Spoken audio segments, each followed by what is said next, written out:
राहुल और प्रियंका की अभी नई नई शादी हुई थी। दोनों हनीमून के लिए मुंबई जा रहे थे। प्रियंका, मुझे तो बहुत भूख लग रही है यार। आखिर कब तक ऐसे ही ड्राइव करता रहूंगा? अभी आगे 80 किलोमीटर तक कोई होटल नहीं है। और करो अपने गूगल मैप पर भरोसा। अगर नहीं है तो सामने ये होटल कहाँ से आ गया? ये सुनकर प्रियंका ने सामने देखा तो उन्हें एक होटल नजर आ रहा था। राहुल ने कार गेट के अंदर ले ली। अभी वो दोनों बाहर निकले ही थे कि एक और कार उनके साथ में आकर रुकी। हेलो, मेरा नाम राहुल है और ये मेरी वाइफ प्रियंका। हाँ, my name is Nitin and she is my wife Shalu. एक दूसरे से इंट्रोडक्शन के बाद दोनों कपल होटल के अंदर रिसेप्शन पर पहुंचे। Welcome you to hotel new era. How may I assist you? हम लोगों को आज रात के लिए 2 कमरे चाहिए। यह सुनकर उसने उनको रूम नंबर 301 और 302 की चाबियां दे दी। होटल कुछ खास तो नहीं लग रहा, लेकिन आज रात रुकना तो यहीं पड़ेगा। ये सुनकर उस लड़की के चेहरे पर गुस्सा नजर आने लगा। आज की रात आप लोगों के लिए हमेशा यादगार रहेगी। चारों वहाँ से अपने कमरों में चले गए। देखा कितना मस्त होटल है ये। हाँ, अच्छा कमरा है। तभी दरवाजा खुला और एक खूबसूरत लड़की रूम के अंदर दाखिल हुई। हेलो सर, मैं अन्वेषा इस होटल की नाइट मैनेजर हूँ। आप हमारे स्पेशल कस्टमर हैं तो इसीलिए मैं खुद आपका ऑर्डर लेने के लिए आई हूँ। बताइए क्या खाना पसंद करेंगे आप? मेरे लिए मटन कोरमा और मेरी वेजिटेरियन बीवी के लिए छोले भटूरे। शुक्रिया सर, आपका ऑर्डर कुछ ही देर में आपको मिल जाएगा।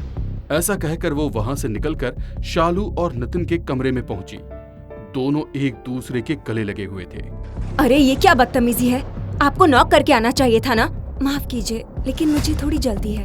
आपको तो हमारा होटल कुछ खास नहीं लग रहा है, लेकिन जिनको अच्छा लग रहा है उनका ऑर्डर पूरा करने के लिए मुझे आप लोगों की मदद चाहिए। ऐसा कहते ही उसकी आंखें लाल लाल चमकने लगी, शक्ल भयानक हो गई। उसने चाकू उठाया और दोनों की तरफ बढ़ने लगी। बचाओ! उसने आगे बढ़कर नितिन का हाथ पकड़ा और कहा, वाह, इससे अच्छा मटन और कहीं नहीं मिलने वाला। ऐसा कहकर उसने नितिन का हाथ एक ही झटके में काट दिया। फिर उसने नितिन के सीने में अगला हमला करके उसका दिल भी निकाल लिया। वो वहीं ढेर हो गया। शालू के मुंह से भी एक अल्फाज नहीं निकल पाया। उसकी सांसें रुक सी गई और पूरा बदन थर-थर कांपने लगा। अन्वेषा वहां से निकली और उसने दरवाजा बाहर से बंद कर दिया। आज का खाना हमारे कस्टमर को बहुत पसंद आने वाला है। सर, आपका खाना तैयार है। ऐसा कहकर उसने ट्रॉली उनके बेड के सामने रोक दी। उम्मीद है आपको पसंद आएगा। और फिर वो बाहर चली गई। वाह, कितनी मस्त खुशबू आ रही है। उसने जैसे ही ढक्कन हटाया तो उसमें रखा मटन कोरमा देखकर उसके मुंह में पानी आ गया। वाह, दिखने में कितना लजीज लग रहा है ना? तुम खाना स्टार्ट करो, मैं जरा फ्रेश होके आती हूँ। बाथरूम में जाकर अभी प्रियंका ने अपना फेस वॉश किया ही था कि उसे अजीब अजीब आवाजें आना शुरू हो गई। वाह, कितना लजीज खाना है। वाह, ये राहुल की आवाज को क्या हो गया है? वाह, मजा आ रहा है। प्रियंका ने बाहर निकलकर देखा तो राहुल बेड पर बैठा हुआ मटन कोरमा खा रहा था। वो बहुत ही अजीब तरीके से खा रहा था।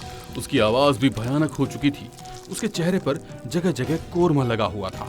राहुल, ये कैसे जानवरों की तरह खा रहे हो? चुपचाप मुझे खाना खाने दो। राहुल, मेरी तरफ देखो, क्या हो गया है तुम्हें? ऐसा कहकर उसने जैसे ही राहुल का चेहरा अपनी तरफ घुमाया, राहुल उस पर झपट पड़ा और आंखों में आंखें डालकर भयानक आवाज में बोला, तुझे समझ नहीं आता मैंने क्या कहा? मुझे खाना खाने दे। राहुल का चेहरा नीला पड़ गया था और आंखें लाल लाल चमक रही थी। ये देखकर प्रियंका बेहद डर गई। राहुल फिर से खाना खाने में लग गया। प्रियंका कमरे से बाहर निकलकर शालू के कमरे में पहुंची। दरवाजा खुलते ही शालू डरी हुई हालत में उसके गले लग गई। फिर नितिन को मरा हुआ देखकर प्रियंका का भी दिल दहल उठा। ये सब कैसे हुआ? वो नाइट मैनेजर अवनिशा, उसने नितिन की जान ले ली और मुझे यहाँ बंद करके चली गई। इसका मतलब है जो मटन राहुल खा रहे हैं वो। जल्दी से मेरे साथ चलो, हम अब यहाँ नहीं रुकने वाले। प्रियंका ने शालू का हाथ थामा और दोनों कमरे से बाहर निकली। तभी उनको अन्वेषा सामने खड़ी हुई नजर आई। राहुल भी ठीक उसके पीछे खड़ा था। कहाँ जा रही हो? तुमने मेरे राहुल के साथ क्या किया है? उसे ठीक कर दो एंड प्लीज हमें यहाँ से जाने दो। राहुल को ये जगह बहुत पसंद आई है। अब तुम दोनों भी इसकी आदत डाल लो। तुमको हमारे होटल में हर चीज की फैसिलिटी दी जाएगी। दोनों चिल्लाती हुई कॉरिडोर में भागने लगी और अब कई आत्माओं की भयानक आवाजें कॉरिडोर में गूंजने लगी। भाग जाओ दोनों यहाँ से, वरना वो तुमको नहीं छोड़ेगी। ये लोग भी यहाँ मरने के लिए आ गए। अब तो ये गए। दोनों भागती भागती कॉरिडोर के एंड में पहुंच गई। वहां एक कमरा था जिसकी कुंडी बाहर से लगी हुई थी। दोनों कुंडी खोलकर उसके अंदर चली गई और हाँफने लगी। उस कमरे में एक आदमी की गली सड़ी लाश पड़ी हुई थी और उसके पास ही एक लेटर पड़ा हुआ था। मेरा नाम परेश है। इस होटल की ओपनिंग जब हुई थी तो उसका नाइट मैनेजर मैं बनने वाला था, लेकिन होटल के मालिक ने लास्ट वक्त पर मेरी जगह अपनी गर्लफ्रेंड अन्वेषा को नाइट मैनेजर बना दिया। ये बात मुझसे बर्दाश्त नहीं हुई। मैंने एक रात स्टाफ के साथ मिलकर अन्वेषा का खून कर दिया और उसकी लाश को ठिकाने लगा दिया। लेकिन मेरी बदकिस्मती थी कि उसकी आत्मा वापस आई और उसने मेरे साथ मिले हुए सभी लोगों को मार दिया। अब वो मुझे भी मारने वाली थी। मैं भागकर इस कमरे में आ गया और पता नहीं क्या वजह है कि उसकी आत्मा इस कमरे के अंदर नहीं आ रही। पता नहीं मैं कब तक इस कमरे में जिंदा रहूंगा। मैंने बहुत बड़ी गलती की है जिसकी सजा मुझे अब मिल रही है। इसका मतलब है इस कमरे में जरूर कुछ ऐसा हुआ है जिससे वो आत्मा डरती है। हमें उस चीज को ढूंढना होगा। ऐसा कहकर उसने चारों तरफ नजरें दौड़ाई तो उसे टेबल लैंप के पास एक छोटी सी हनुमान जी की मूर्ति रखी नजर आई। अन्वेषा धीरे धीरे कमरे के दरवाजे की तरफ बढ़ रही थी। तभी अचानक से दरवाजा खुला और दोनों बाहर निकलती नजर आई। प्रियंका ने अपने हाथ में हनुमान जी की मूर्ति पकड़ी हुई थी जिसे वो अन्वेषा की तरफ पॉइंट करने लगी। हटाओ इसे! वो डरती हुई पीछे हटने लगी। हमें यहाँ से निकलने दो, वरना। ऐसा कहकर प्रियंका ने मूर्ति उसके चेहरे के करीब कर दी।